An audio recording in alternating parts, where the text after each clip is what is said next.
everybody. Welcome back to the Film Buds Podcast. This is our 67th bonus show, and my name is Henry.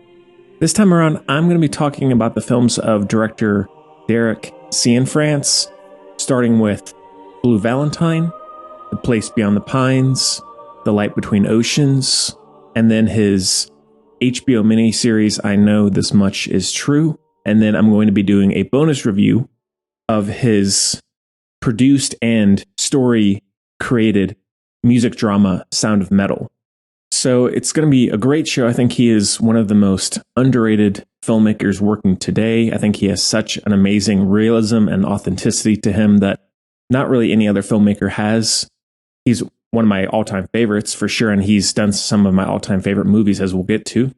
So as always, thank you very much for joining us, for downloading, subscribing, donating, however it is that you got this show. And if you're just listening to the teaser, you can go to @filmbuds.bandcamp.com and get this show as well as about 65 other bonus shows for Film Buds. So please do that if you've not yet, and thank you to all those who have. So Derek Cianfrance is not someone who I believe many people know. I don't really hear his name mentioned all that often. I feel like The Place Beyond the Pines is the one I hear brought up the most that people have seen. That one seems to have gotten a little bit more of a following than a lot of his others. That was the first film of his that I saw, and it remains one of my all-time favorite films to this day. Then I went back and watched Blue Valentine and have been a huge fan of his ever since.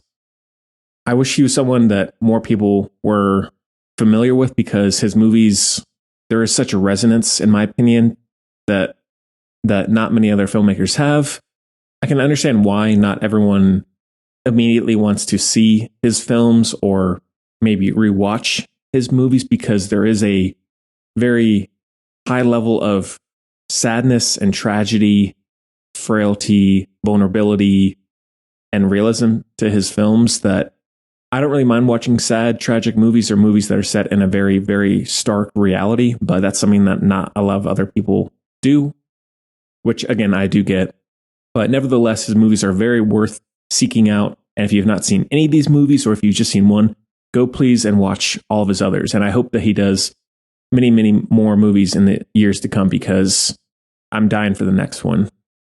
All right, well, without further ado, let's go ahead and get into Derek Cianfrance.